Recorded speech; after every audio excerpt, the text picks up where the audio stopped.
Shalom, shalom, bien-aimés dans le Seigneur Jésus. Nous revenons vers vous avec joie et humilité pour partager avec vous cette 15e leçon. La 15e leçon pour la gloire du Seigneur Jésus. Pour l'amour et la miséricorde du Dieu le Père et la connaissance du Saint-Esprit.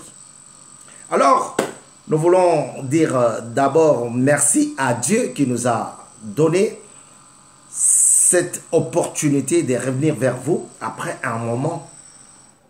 Parce que nous avons connu un accident de route et Dieu nous a sauvés.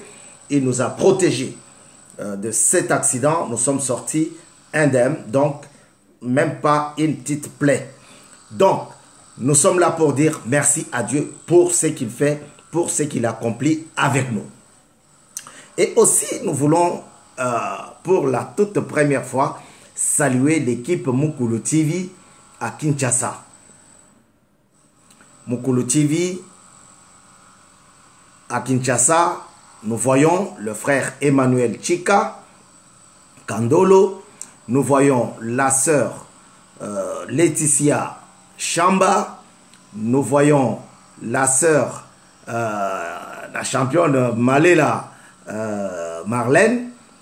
Et ceux qui ont travaillé et ceux qui avaient déjà travaillé avec nous, la sœur Sandra Kabundi, la sœur Kermélis.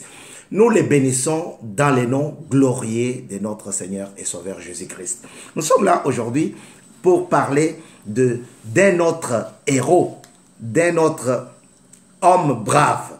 C'est lui qui nous a façonné encore à adorer. C'est lui qui nous a poussé à rester dans la maison de Dieu. C'est lui qui nous a donné encore la soif d'adorer l'Éternel. C'est le frère Siméon, le vieillard Siméon.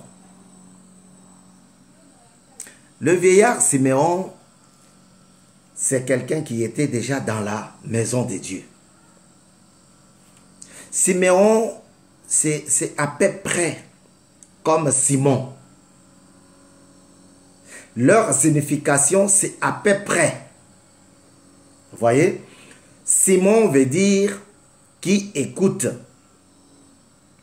Mais Siméon veut dire celui qui écoute favorablement. Vous voyez? Donc, ici, on veut dire que l'adoration est un culte rendu à Dieu. L'adoration est un culte de respect, un culte de soumission, un culte d'attachement rendu à Dieu. C'est cette façon de plier les genoux. Pas pour respecter le pantalon ou les chaussures qu'on a portées, mais pour adorer Dieu. Un adorateur n'a pas besoin d'aller chercher les mots. C'est un travail du Saint-Esprit. Alléluia.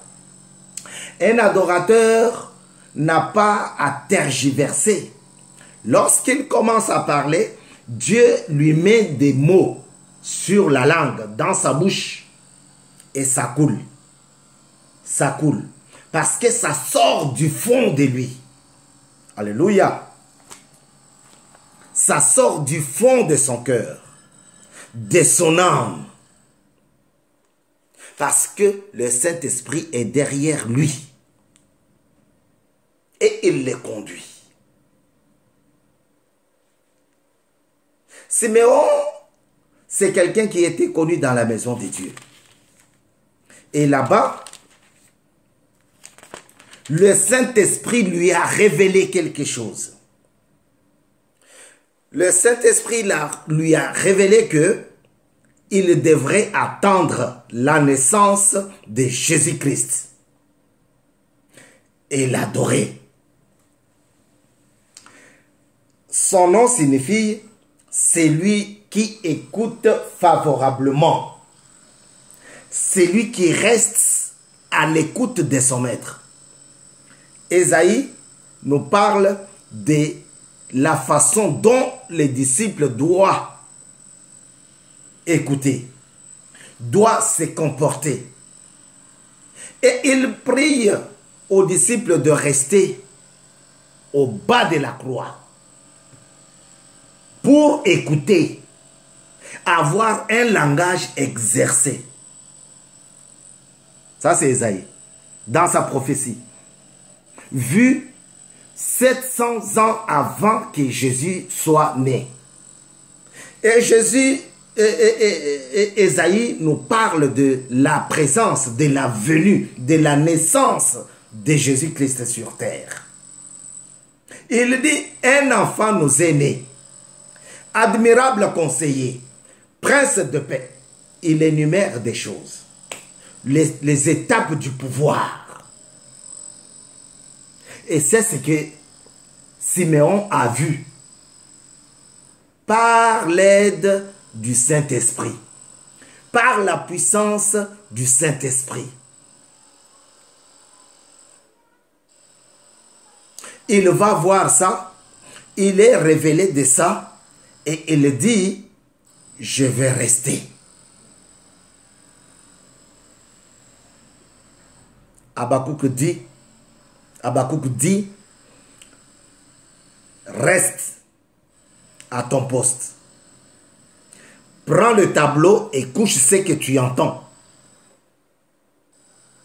Même s'il y a des problèmes, même s'il y a des accidents de route, comme ça a été le cas, ne tergiverse pas, ne patauge pas, reste à ton poste. C'est ce qu'a fait Siméon. Les 24 vieillards sont devant le trône de Dieu et tous les jours ils adorent. Chaque heure ils adorent. Donc, si tu fais très bien le calcul, tu vois qu'un jour contient 24 heures. Donc, à chaque heure, un vieillard prononce un mot d'adoration, prononce une parole d'adoration devant Dieu. Et psaume, David dit, devant le trône de l'Éternel, lui qui est assis sur son trône, et devant ce trône défile la droiture et l'équité. Donc, le trône de Dieu est plein de sainteté. Alléluia. Voilà pourquoi Siméon, il dit, il prononce cet acte, il montre qu'il a fait preuve d'attente. Parce qu'un jour, il va transporter Jésus-Christ dans ses bras. Et il dit à Dieu, maintenant tu peux laisser ton serviteur partir, ton serviteur mourir, ton serviteur dormir. Frère, es-tu prêt de prononcer de telles paroles? Ah frère, nous on n'a pas entendu de telles paroles, mais nous allons lire. Nous allons lire Luc chapitre 2 à partir du 25e verset. Nous lisons au nom de Jésus pour la gloire du Seigneur.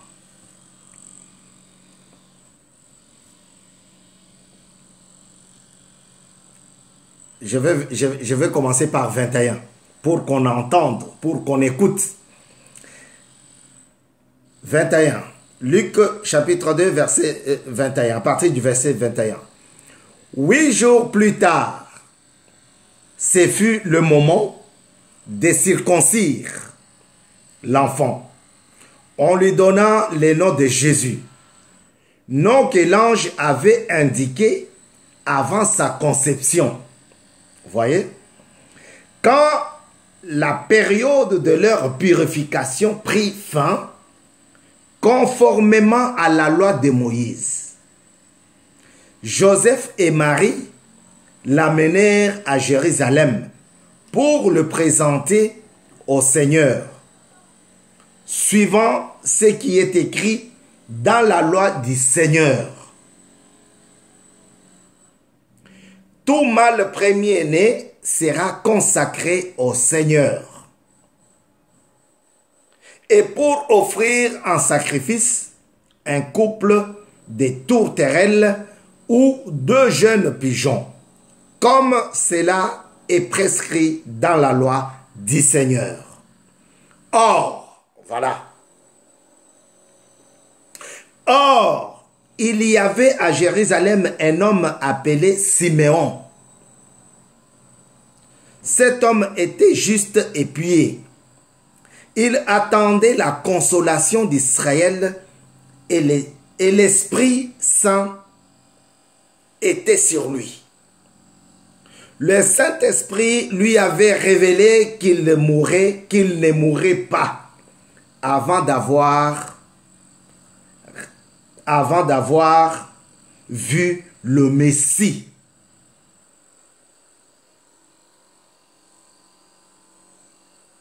Alléluia. Avant d'avoir le Messie du Seigneur, il vint au temple, poussé par l'Esprit, et quand les parents amenèrent le petit enfant Jésus pour accomplir à son sujet ce que prescrivait la loi, il le prit dans ses bras. Il le bénit. Donc, il bénit Dieu et dit: Maintenant, Seigneur, tu laisses ton serviteur s'en aller en paix. Maintenant, mon Dieu, prends-moi, je vais partir en paix. Maintenant, Éternel, comme je t'ai choisi, sauve-moi dans le combat. Maintenant, Éternel, comme nous avons fait confiance en toi pour ce mariage, prends-nous dans tes bras. Conduis notre mariage, conduis notre foyer. Maintenant, Éternel, comme nous t'avons consacré le pays, la nation congolaise, prends la nation en charge. Maintenant, Éternel, bénis ton Église, parce que nous sommes venus vers toi, devant toi, pour t'adorer. Alléluia. Voilà les paroles que tu peux prononcer selon, suivant ton cas. Parce que moi, je suis incapable de connaître ton problème. Mais tu peux dire quelque chose à Dieu dans la douceur, dans l'humilité, dans l'adoration. Tu peux parler à ton papa. Siméon, qui écoute favorablement, il a écouté la parole, la voix du Saint-Esprit, et il en a fait son cheval de bataille. Il est resté malgré son âge dans la maison de Dieu. Il est resté malgré son âge dans la maison de l'Éternel. Il est resté malgré sa situation dans la maison de l'Éternel Dieu. Et il est resté malgré ce qu'il en dirait. Il est resté. Mon frère, toi tu viens aujourd'hui pauvre, tu n'as rien, tu n'as pas de travail, tu n'as pas de boulot, tu n'as pas de femme, tu n'as pas d'enfant. Les jours où tu as la bénédiction, tu t'enfuis. Non. Fais comme cet homme. Il est décédé, il est mort dans le Seigneur. Parce que c'est lui-même qui dit, qui sollicite son départ. Alléluia. Siméon, c'est la formule d'adoration. Je te loue, je t'exalte. Je te bénis parce que tu es Dieu. Tu as créé ton peuple. Tu as créé ton serviteur. Tu as créé ton enfant suivant les conseils de ta maison. Ah, frère. Pourquoi on ne veut pas adorer Éternel Dieu?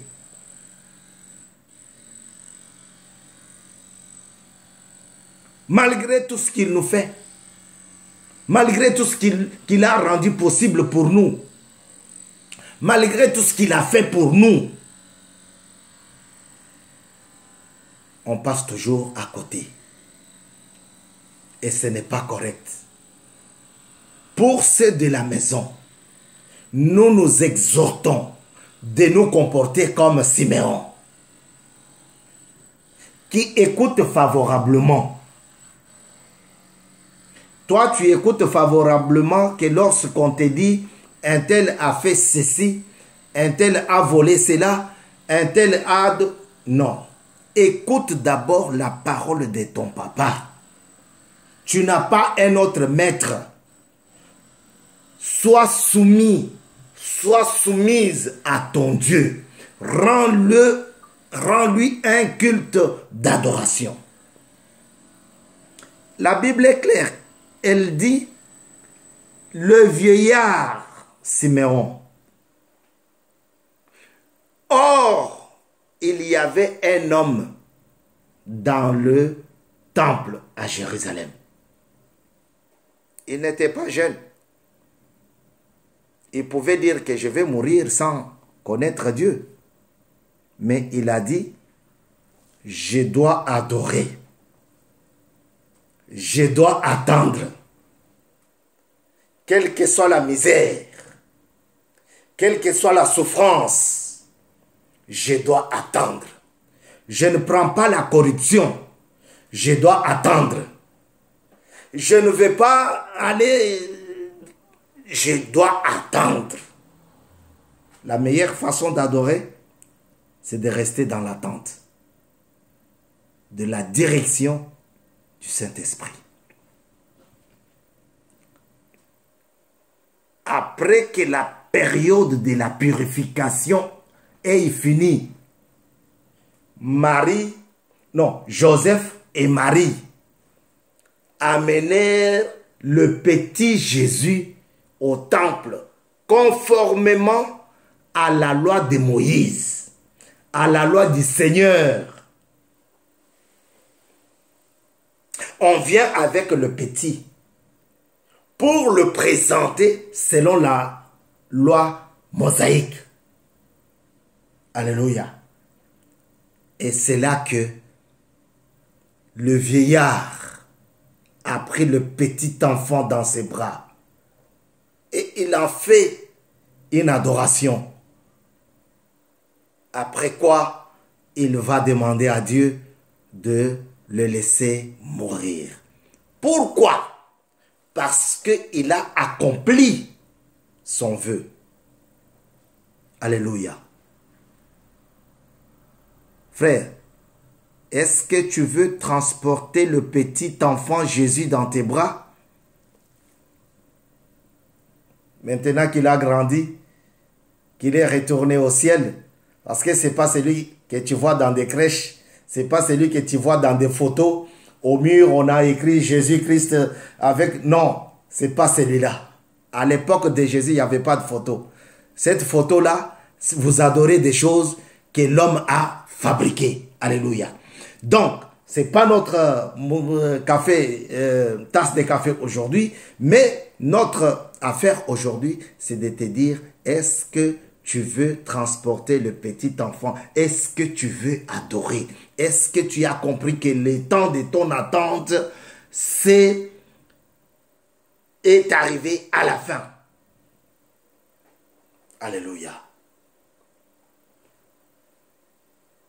Il attendait la consolation d'Israël.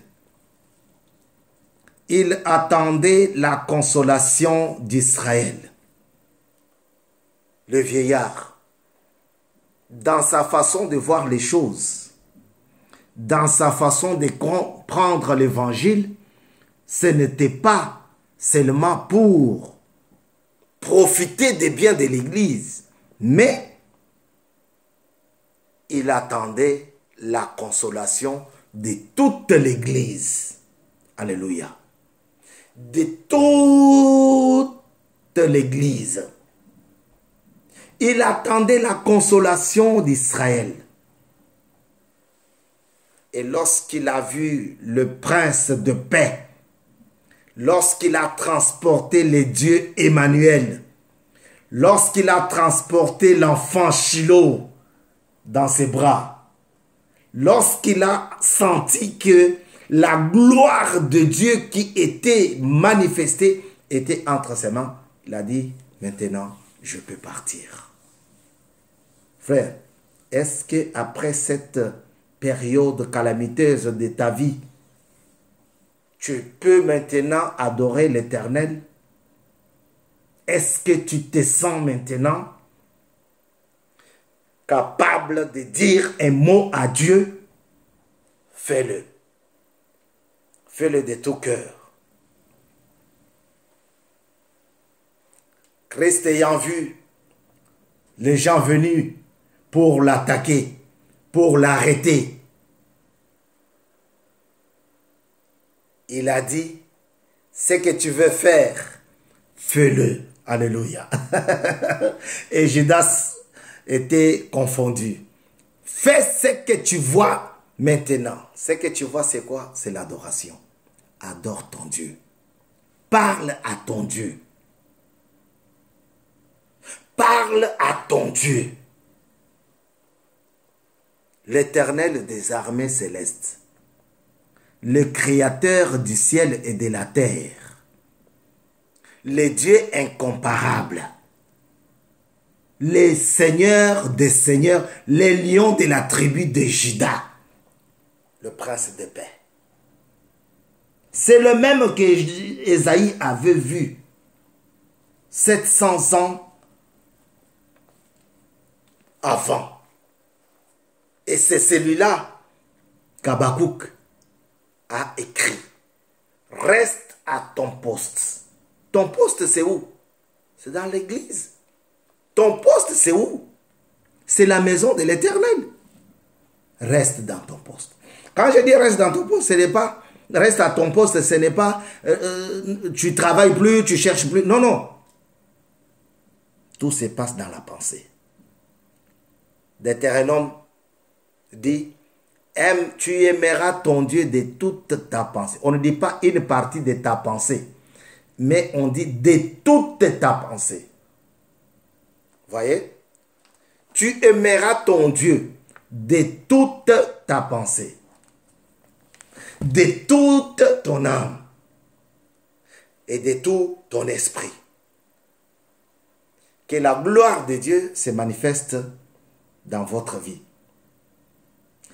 15e enseignement, 15e leçon, 15e exhortation sur Mukulu TV dans notre émission Parfum de bonne odeur.